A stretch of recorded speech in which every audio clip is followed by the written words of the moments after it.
మన ప్రభువైన యేసుక్రీస్తు నామములో మీకు వందనాలండి. బాగున్నారా? దేవుడు మిమ్మల్ని దీవించును గాక. ఈ వాక్యం మొదటి నుంచి చివరి వరకు చూడండి. ఈ వాక్యం మీకు నచ్చినట్లయితే షేర్ చేయండి, లైక్ చేయండి, మీ ప్రార్థన విన్నపాలు కామెంట్ ద్వారా తెలియపరచండి. అలాగనే ఈరోజు వాక్య అంశం ఏంటిది అన్నట్లయితే తిమోతి పత్రిక 3వ అధ్యాయం 1వ వచనం.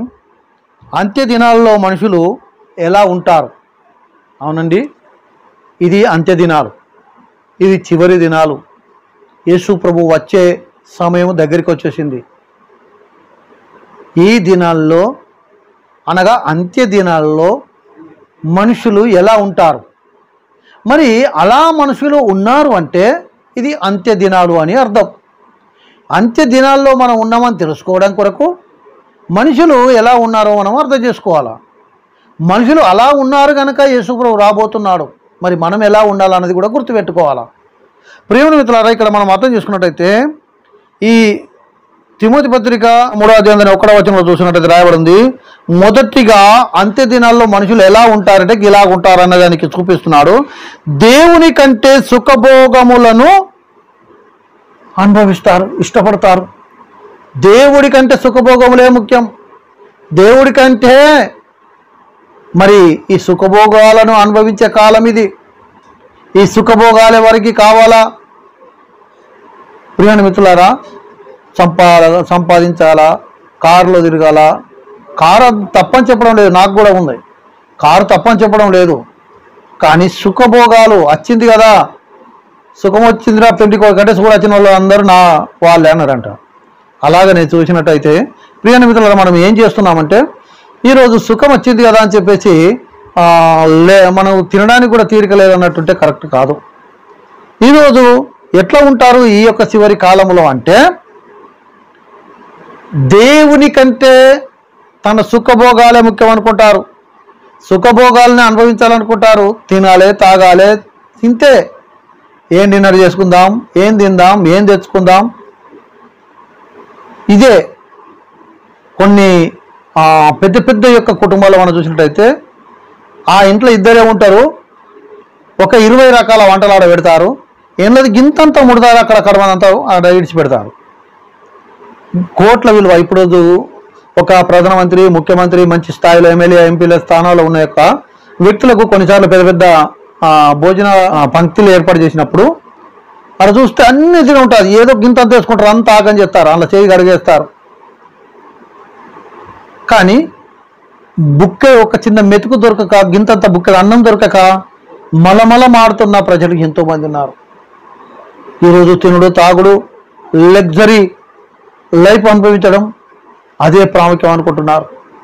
దేవుని సేవకులుగా ఉండి ఉన్నత స్థాయిలో, గొప్ప స్థాయిలో ఉండి వారి సెల్ఫోన్లు ఏంటి, వారికున్న వెహికల్స్ ఏంటి, అవసరత తీర్చడానికి కాదు వాడేది, వాళ్ళు చూపించుకోవడానికి గొప్ప స్థాయి వస్తువులు వాడుతూ కనబడుతుంటారు. వాళ్ళు ఒక షూట్ ఖరీదు చూసినట్లయితే కోట్ల విలువ చేస్తుంది. ఆ రోజు మనం చూస్తున్నాం కదండి మన అంబానీ గురించి. ఈ అంబానీ విషయంకి వచ్చినట్టయితే తన కోడలుకున్న యొక్క చీర ఖరీదు 500 కోట్లు అంట. 500 కోట్లు. నా సంపాదన నా ఇష్టం అని అంటారా? ఎక్కడికి వచ్చింది ఈ సంపాదన? అందరికి అదే కష్టపడుతున్నారు, పేదవాళ్ళు కష్టపడుతున్నారు. ఇదంతా డబ్బంతా సంపాదించి ఒక చీర 500 కోట్లు పెట్టి కొనే బదులు ఎంతోమంది పేదవాళ్ళకు సహాయం చేయొచ్చు కదా. అట్లా 500 కోట్ల ఒక చీరకైతే ఎన్ని వేల కోట్లు మరి ఆ వివాహానికి ఎన్ని లక్షల కోట్లు ఖర్చు అయి ఉంటుంది. ఒకసారి ఆలోచన చేయాలి ప్రియమైన మిత్రులారా. ఈరోజు సుఖభోగాలే కావాలా? ఈరోజు ఆ వస్తువుల ఖరీదు ఇంత పెద్దది కావాలా? అంత కట్టుకున్న వాళ్ళే మరి మనుషులు అవుతున్నారు, కానీ కట్టుకోలేని వాళ్ళు కాదా? బైబిల్ ఏం చెప్తుంది? వెలగల్ల వస్త్రములనైనను దాన్ని మనం అలంకరించుకోవద్దని రాయబడి ఉంది. విలువైనది ప్రజలకు చూపించుకోవడానికి కాదు ప్రియమైన మిత్రులారా.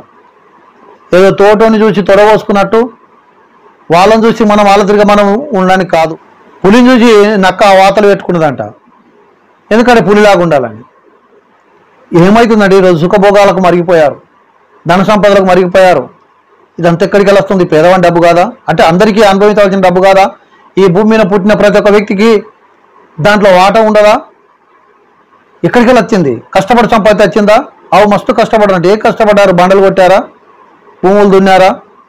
ఏం చేస్తున్నారు? ప్రజల మీదకి వెళ్ళి అడ్డమైన ట్యాక్సులు, రావాల్సిన గవర్నమెంట్ రావాల్సిన పన్ను ఎగ్గొట్టేసి ఎన్నో విధాలుగా వారు సంపాదిస్తుంటారు. ఒక విషయాన్ని మనం అర్థం చేసుకున్నట్లయితే ఈ సుఖభోగాలకు నువ్వు అనుభవించే కాలం ఇది. ఎక్కడ చూసినా అదే కాలం, ఏ మనిషిని చూసినా అలాగనే ఉంది. ఈరోజు ఒక పేదవాడిగానే ఉండిపోతున్నాడు. ఉన్న వాళ్ళ పరిస్థితి చూసినట్టయితే సుఖభోగాలు ఎక్కువ అయిపోయినాయి.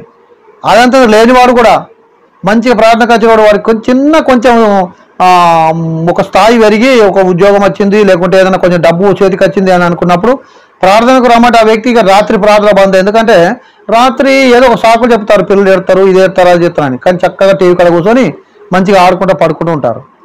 ఏంటంటే సుఖభోగాలు అనిపిస్తున్నారు. మందిరంకి వచ్చేసి లేదు, నడిచొచ్చి దేవుని దగ్గర సువార్త చెప్పడం లేదు, దేవుని పని దేవుని యొక్క సంఘంలో ఏదైనా వర్క్ చేయవలసింది లేదు. సుఖభోగాలు ఎక్కువ అయిపోయినాయి, సువార్త తగ్గిపోయింది. ఈరోజు లగ్జరీ లైఫ్ అనుభవిస్తున్న యొక్క పరిస్థితి కనబడుతుంది. ఇది అంత్యకాలంలో జరుగుతుంటుంది. రెండో విషయానికి వచ్చినట్టయితే స్వార్థ ప్రియులంట. అంత్యకాలంలో ఎలా ఉంటారంట మనుషులంతా? స్వార్థ ప్రియులు. నాకే రావాలి, అంత నాదే కావాలి. స్వార్థం. ఈ స్వార్థం అనేది చూడండి ప్రియమైన మిత్రులారా, ఎంత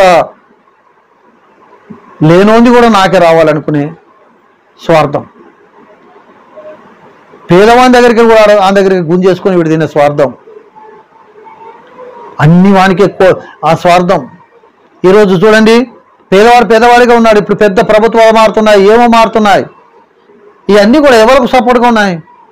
ఎవరికి మేలు చేస్తున్నాయి? పేదవాడికి ఏమన్నా చేస్తుందా? గుంటెడు భూమిలో నుండి ఏదైనా సాయం వస్తుందా? ఈరోజు రైతు బంధాన్ని అది బంధాన్ని పడుతుంది, మంచిదే, అది తప్పని నేను చెప్పడం లేదు. చాలా మంచి పని చేశాడు మన ముఖ్యమంత్రి గారు. కానీ ఇవన్నిటికీ ఏం జరుగుతుంది? ఇప్పుడు 10 ఎకరాల భూమి నుండి 5 ఎకరాల 10 ఎకరాల వరకు, లేకపోతే 5 ఎకరాల వరకు వాళ్ళకు ఇస్తుంది అనుకుందాం. 5 ఎకరాల భూమి నుండికి ఇచ్చారు. మరి ఏమి లేనుండి మరికి అట్లాగనే ఏమైనా చేశారా? ముందు ఏమి లేవడం లేపిన తర్వాత మళ్ళీ 5 ఎకరాలు నుండి లేపు, వానికి సహాయం చేయి, వానికి రుణమాఫీ చేయి. తప్పులేదు, చేయాలా.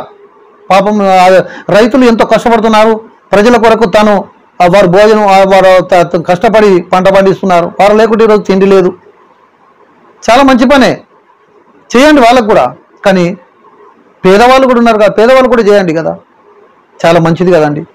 ఈరోజు ఏం జరుగుతుంది అంటే స్వార్థప్రియులు. నాకు అచ్చునికి పోయినసారి ఆనికి ఆ లోన్ వస్తుంది, మళ్ళా సార్ ఆడే లోన్ తీసుకుంటాడు. ఒక సేవకుడు ఇప్పుడు నాతో మాట్లాడుతున్నాడు, ఏమయ్యా మాకు కొంచెమే భూమి ఉందని చెప్పేసి బ్యాంకు వాళ్ళు లోన్ ఇవ్వలేదంట, ఏమి ఇవ్వలేదంట. వాళ్ళకు ఉన్నోళ్ళకు కూడా ఇస్తున్నారట వాళ్ళు. ఇలాంటి వాళ్ళకు లేదు, స్వార్థం. ఈరోజు తన వాళ్ళకు, తన బంధువులకు, తన కుటుంబీకులకు, తన వాళ్ళకి రావాలి స్వార్థం.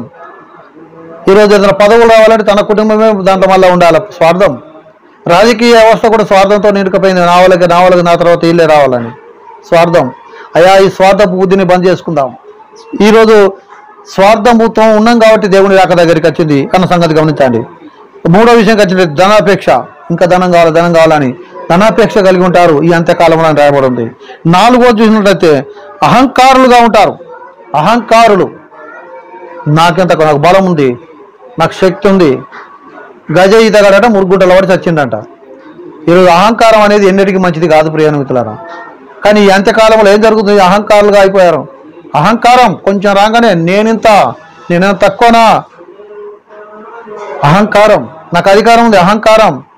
ఈయనకి అధికారం వచ్చింది, గెలిచాడంటే అహంకారం ఎంత ఉంటుందంటే, నేను చెప్పినట్టు వినకుంటే నేను దొక్కేస్తాను. నేను ఇప్పుడు పెద్ద పదవిలో ఉన్నాను, నేను కోఆర్డినేటర్ పదవిలో ఉన్నాను, నేను చెప్పినట్టు వినడం కూడా మిమ్మల్ని దొక్కేస్తాను. అహంకారం. నేను మీకు సపోర్ట్ చేస్తున్నాను. ఈరోజు కొంతమంది సేవకులను హీనంగా మాట్లాడుతున్న గొప్ప నాయకులు కనబడుతుంటారు. నాకు చాలా మంచి నాయకులు వాళ్ళు కనబడుతుంటారు. వాళ్ళు ఇచ్చే 2000 నెలకు సపోర్ట్ చేస్తూ సేవకులు ఒక బుచ్చగాళ్ళ లెక్క మాట్లాడుతుంటారు. వాళ్ళు అహంకారులు కదా. వాళ్ళ ఇంటికెళ్ళి ఇస్తున్నారా? వాళ్ళకి ఎవరు సపోర్ట్ చేస్తే ఆ సపోర్ట్ లెక్కలు తీసుకొచ్చుకుంటా వాళ్ళు కష్టపడి వాళ్ళు రేపు బండలు కొట్టి సంపాదించి సేవకునికి పోషించినట్టు 2000 ఇచ్చినట్టు ఇచ్చే 100 సార్ల ఒక బిచ్చగానే తీసేసినట్టుగా సింపుల్గా తీసేస్తుంటారు సపోర్ట్ చేసిన యొక్క సపోర్టర్స్. అంటే అక్కడికి వెళ్ళి సపోర్ట్ చేస్తున్న వాళ్ళు కాదు. సపోర్టర్స్ బరాబరే ఉంటారు. ఈ యొక్క మధ్యలో ఫౌండర్స్, వ్యవస్థాపకులు ఎలా ఉంటారంటే పిచ్చోళ్ళ కింద, ఒక లేకుంటే అడుక్కుంటోళ్ళ కింద. అహంకారం వాళ్ళకు. సంస్థ అభివృద్ధి అయింది, భూములు కొన్నారు. చిన్న సేవకుడు ఈరోజు పెద్ద సేవకుడు అయ్యాడు. అహంకారం. అలాగనే అలాంటి అహంకారులు తయారవుతారని చెప్పి బైబిల్ చెబుతుంది ప్రియమైన మిత్రులారా. 5వది మనం గమనించినట్లయితే ఎక్కడ చూసినా దూషకులు కనబడుతున్నారు.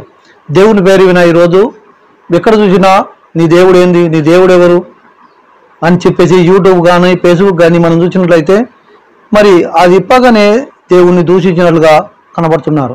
ప్రియమైన మిత్రులారా, మరి చాలామంది మరి యూట్యూబ్లో మనం చూస్తున్నాం, నేను దేవుడికి వెళ్తూ దేవుని యొక్క సేవ చేసిన అనుకుంటూ చాలామంది దేవుని పేరు వినా దేవునికి తెలుసు అని చెప్పేసి దేవుని దూషిస్తున్న వాళ్ళు ఉన్నారు. నీ దేవుడు ఏం చేస్తారా, నీ దేవుడు ఎక్కడున్నారా అని చెప్పేసి విపరీతంగా మరి దూషించేవారు కనబడుతుంటున్నారు. ఇది అంత్యకాలంలో జరగవలసినవి. అందుకొరకే దేవుని యొక్క మాట ప్రకారం ఆ అంత్యకాలంలో దూషించేవారు మొదలయ్యారు. ఈ దూషించేవారు ఎక్కడికి వచ్చారు అంటే దేవునికి విరోధంగా ఒక వ్యక్తి మరి దూషిస్తున్నాడు, ఒక వ్యక్తి దేవుణ్ణి దేవుడు కాదని చెప్పేసి దూషిస్తున్నాడు అంటే ఒక సాతగాని వాడు, ఏమీ సాధ్యం కానివాడు, సత్యం లేనివాడు దూషిస్తాడు. సమాజంలో మనం కొన్నిసార్లు చూసినట్టయితే ఏ వ్యక్తి దూషిస్తున్నాడు, ఏ వ్యక్తి దూషిస్తాడు అంటే ఆ వ్యక్తి సాత కాదు, అంతకొరకే ఆ వ్యక్తులు ఎక్కువ దూషిస్తూ ఉంటారు.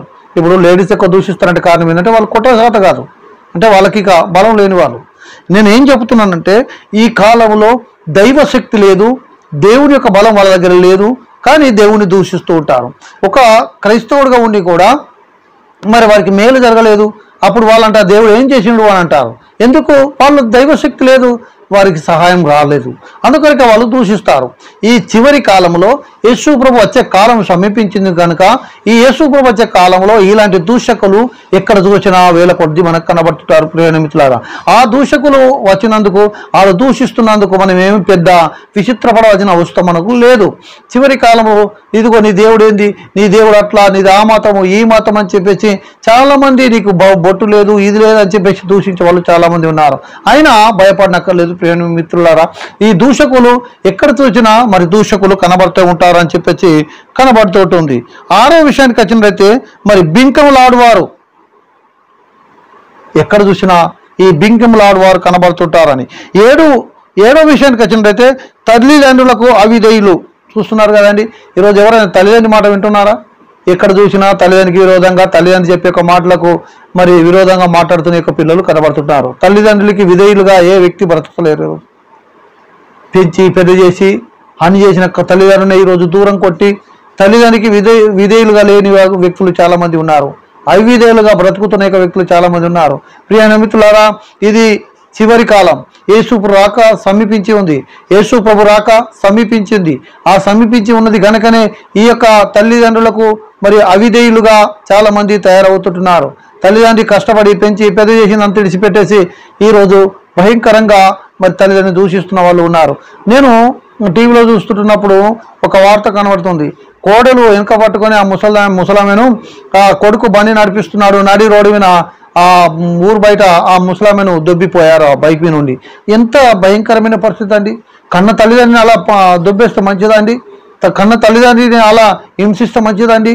ప్రియమైన మిత్రులారా, ఈ చివరి కాలంలో పెంచి పెద్ద చేసిన తల్లిదండ్రిని మరి దూషిస్తూ ఉంటున్న యొక్క వ్యక్తులు చాలామంది ఉన్నారు. తల్లిదండ్రికి అవిధేయులుగా బ్రతుకుతున్న వాళ్ళు చాలామంది ఉన్నారు. అది యేసు ప్రభు రాకకు సూచన, ఆయన రాక సమీపించింది అని చెప్పి మనము ఇక్కడ అర్థం చేసుకోవాలి. ఎనిమిదో విషయానికి వచ్చినట్టు ఇక్కడ కనబడుతుంది, అపవిత్రులు. పవిత్రగా ఉండవలసిన యొక్క వ్యక్తులు అపవిత్రులుగా మారిపోతున్నారు. మంచి వ్యక్తులు అపవిత్రత అంటే కేవలం తన శరీరకంగా అపవిత్రం ఒకరే కాదు, తన హృదయం కూడా మాలిన్యం చేసుకుంటున్నారు. హృదయం అపవిత్రంగా మారిపోతుంది, శరీరాన్ని అపవిత్రంగా మార్చుకుంటున్నారు. ఎక్కడ చూసినా ఈ అపవిత్రత. పవిత్రంగా బ్రతకవలసిన మనం, పరిశుద్ధంగా బ్రతకవలసిన మనం, పరిశుద్ధ జీవితాన్ని జీవించవలసిన మనం ఆ వివాహం చేస్తున్నప్పుడు కార్డు మీద కొట్టిస్తారు, పరిశుద్ధ వివాహం అని కొట్టిస్తారు. పరిశుద్ధ వివాహం అంటారు, కానీ వాళ్ళిద్దరూ మరి లేచిపోయి లవ్ చేసుకొని ఏదో విధంగా ప్రెగ్నెన్సీ వచ్చి కొందరు మంది పెళ్లి చేసుకునే వాళ్ళు కనబడుతుంటారు. ఆ పెళ్లి చేసుకునే వాళ్ళు మరి తీర చూస్తే కార్డు మీద మాత్రం పరిశుద్ధ వివాహం అని రాయబడి ఉంటుంది. అది పరిశుద్ధ వివాహమా? పరిశుద్ధంగా ఉన్నారా వాళ్ళు? పరిశుద్ధంగా జీవించారా? వివాహము పరిశుద్ధంగా ఉన్నప్పుడు మాత్రమే ఆ పరిశుద్ధ వివాహం అని అనబడుతుంది. ఎట్లా ఉన్నది అంటే పరిశుద్ధంగా ఉండవలసిన యొక్క మరి స్త్రీలు పరిశుద్ధంగా లేరు, పరిశుద్ధంగా ఉండవలసిన యొక్క భర్తలు పరిశుద్ధంగా లేరు, పరిశుద్ధంగా ఉండవలసిన యొక్క పిల్లలు పరిశుద్ధంగా లేరు, పరిశుద్ధంగా ఉండవలసిన క్రైస్తవులు ఈరోజు పరిశుద్ధత లేదు, పరిశుద్ధత పోయింది, పాపము లోపల చుట్టుకున్నదంతా అంతే. పరిశుద్ధత ఎక్కడ కనబడతలేదు. పైకి చూడడానికి మాత్రమే, అందరికి కనబడడానికి మాత్రమే బతుకుతున్నారు. ఈరోజు ప్రార్థన చేసినా అందరికి కనబడతట్టే చేస్తున్నారు, దానం చేసినా అందరికి కనబడతట్టు చేస్తున్నారు, 10 మందికి తెలవాలా. వారు ప్రార్థన చేస్తున్నది వారికే తెలియకూడదని బైబిల్ చెప్తుంది కదా. అంటే పక్క వారికి ఎవరికి తెలియకూడదని. ఈరోజు ఏమైపోయిందంటే ఎంతో పరిశుద్ధులుగా యాక్టింగ్ చేస్తున్నారు. అబ్బా ఇప్పుడే దేవుడు దిగచ్చిండ్రా అన్నట్టుగా చేస్తారు. కానీ వారి క్రియలు మాత్రం చాలా చెడ్డగా ఉన్నాయి. ఎక్కడ చూసినా అపరిశుద్ధత. పరిశుద్ధంగా ఉండవలసిన బ్రతుకులు, పరిశుద్ధంగా ఉండవలసిన మనం, పరిశుద్ధంగా ఉండి దేవుని యొక్క రాజ్యానికి చేరవలసిన మనం ఈరోజు ఎక్కడ చూసినా అపరిశుద్ధత కనబడుతుంది. యేసుప్రభు రాక సమీపించింది తల్లారా. యేసుప్రభు రాక సమీపించింది కనుక ఈ అపవిత్రత అనేది మరి లోకంలో ముసురుకుంది, మనుషులలో ముసురుకుంది అనే సంగతి మనం ఇక్కడ గమనించాలి. 9వ విషయానికి వచ్చింది ఇక్కడ రాబడింది. అనురాగ రహితులట. అనురాగ రహితులు. అనురాగంగా ఉండరుగా. భార్యాభర్తల మధ్యలో అనురాగం ఎక్కడ పోయిందో, పిల్లల మధ్యలో అనురాగం ఎక్కడ పోయిందో, కుటుంబం మధ్యలో అనురాగం ఎక్కడ పోయిందో. ఈరోజు పాస్టర్ల మధ్యలో లేదు అనురాగం. ఎక్కడ అనురాగం అనేది గంగలో కలిసిపోయింది. అనురాగ రహితులుగా మారిపోతున్నారు. ఇదంతా యేసు ప్రపంచ కాలంలో ఇలాగ జరుగుద్దని దేవుని యొక్క వాక్యము చలవిస్తుంది. ప్రియమైన మిత్రులారా, అనురాగ రహితులుగా ఉండిపోతున్నారు. ఇక్కడ ఉంది అపవాదకులుగా ఉంటారంట. యేసు ప్రపంచ కాలంలో ఎలా ఉంటారంట? అంత్య దినముల్లో ఎలా ఉంటారు అంటే ఇక్కడ మనం చూస్తున్నాం. అపవాదకులు. వాదన అన్ని అపవాదాలే, మంచి వాదన లేదు ఇక్కడ. అన్ని అపవాదాలే. ఈ అపవాదకులుగా ఉంటారు. 11వ విషయం వచ్చిన ఇక్కడ ద్వేషులుగా, అతి ద్వేషులు అంట. అతి ద్వేషకులుగా చాలా మంది కనబడుతున్నారు. ఎవరి దగ్గర చూసినా ద్వేషం ద్వేషం ద్వేషం బాగా. ఇది మన దేశం అంతా కూడా, ప్రపంచం అంతా కూడా నిండుకపోయింది. అందుకొరకు యేసుప్రభు రాబోతున్నాడు. 12వ విషయానికి వచ్చినట్టయితే అజితేంద్రియులు. ఈ అజితేంద్రియుల గురించి చూసినట్టు మిత్రులారా, ఎక్కడ చూసినా అలాంటి ఒక వ్యక్తులే మనకు కనబడుతున్నారు. 13 క్రూరులు. క్రూరులుగా ఎక్కడ చూసిన క్రూరం. రాక్షసులు అని రాదు, వాళ్ళను ఏమని రాదు, దొరకబట్టి కోస్తున్నారండి. దేవుడి పేరు చెప్పేసి దేవుడి పేరు వినా ఎన్ని హింసలు చేస్తున్నారు. సౌలు లాగా ఇప్పుడు కూడా అలాగనే జరుగుతుంది. క్రూరమైన యొక్క జంతువులకు అహీనమైపోయారు.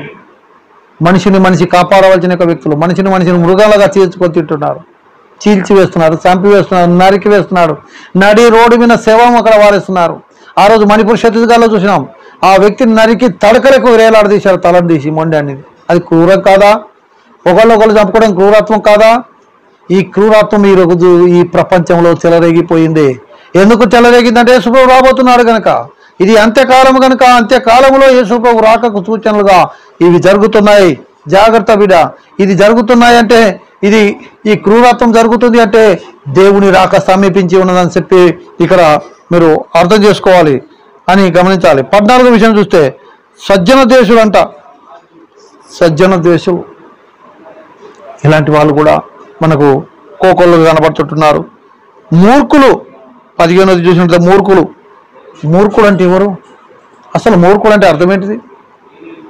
అన్నీ తెలిసే అనుకొని అజ్ఞానం ఉన్నవాడు మూర్ఖుడు. దేవుడు తెలియని వాడు మూర్ఖుడు.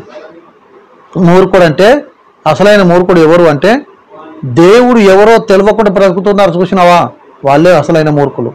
దేవుడు కాని దాన్ని దేవుడాన్ని నమ్ముతున్నారు చూసినావా, మూర్ఖులు. అసలు మూర్ఖత్వం అంటే ఏంటిది? కాని దాన్ని వాళ్ళు నమ్ముతున్నారు, అదే మూర్ఖత్వం. ఏది అబద్ధమో అబద్ధమైన దాన్ని నిజం అనుకుంటున్నారు, నిజమైన దాన్ని అబద్ధం అనుకుంటున్నారు. మూర్ఖత్వంలో ఉండిపోయారు. యేసు రాక సమీపించి ఉందని చెప్పి ఇక్కడ మనం గమనించాలి. ద్రోహులు. ఎక్కడ చూసినా ద్రోహులు అండి. కన్న తండ్రి కొడుకులకు ద్రోహం చేస్తున్నారు, కొడుకు తండ్రికి ద్రోహం చేస్తున్నారు, భార్య భర్తకు ద్రోహం చేస్తుంది, భర్త భార్యకు ద్రోహం చేస్తున్నాడు. ఈరోజు ద్రోహం ఎక్కడ చూసిన ద్రోహమే. వాళ్ళ పేరు చెప్పి అన్న చెల్లెల మధ్యలో ద్రోహం, అన్నదమ్ముల మధ్యలో ద్రోహం, బంధుత్వాల మధ్యలో ద్రోహం, పాస్టర్ల మధ్యలో ద్రోహం, ఎక్కడ చూసిన ద్రోహం. యూదా యేసు ప్రభుతో ఉన్నాడు. యేసు ప్రభు ద్రోహం చేసి పట్టించారు. ఈ ద్రోహం చేసి ఈ ద్రోహాలకు గురవుతున్నారు. ఇది దేనికి సూచనగా కనబడుతుందంటే యేసు ప్రభు రాకకు సూచనగా ఉందన్న సంగతి మనం ఇక్కడ గమనించాలి ప్రియమైన మిత్రులారా. అలాగనే మరి 17వ చూసినట్లయితే గర్వాంతులు. ఎంత గర్వం అంటే చెప్పలేం, అంత గర్వాంతులుగా మరి ఊడిపోతున్నారు. అలాగనే ఇలాంటి యొక్క పరిస్థితిలో ఉన్నామంటే దాని అర్థం యేసు ప్రభు రాక సమీపించింది. అంత్య దినాల్లో ఇవన్నీ జరుగుతాయి. ఇవన్నీ జరుగుతున్నాయంటే ఇది అంత్య దినాలు. ఈ అంత్య దినాలంటే యేసు ప్రభు దగ్గరికి రాకడా దగ్గరికి వచ్చిందని చెప్పి మనం గమనించాలా. యేసు ప్రభు రాక దగ్గరికి వచ్చిందంటే మనం ఏం చేయాలా? వచ్చిందనుకుంటా చూసుకుంటుందామా?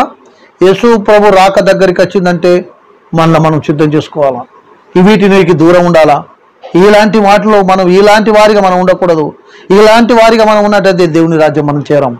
కనుక దేవునికి నమ్మకంగా బ్రతుకుదాం. ఈ అంత్య దినాల్లో, ఈ అపాయకరమైన ఈ దినాల్లో ఇలాంటి యొక్క వాటికి మనం దూరంగా ఉండి ఇలాంటి తత్వం మనం లేకుండా దేవునికి నమ్మకంగా ఉందాం. ఇటు మాటలు దేవుడు దీవించును గాక. ఆమేన్.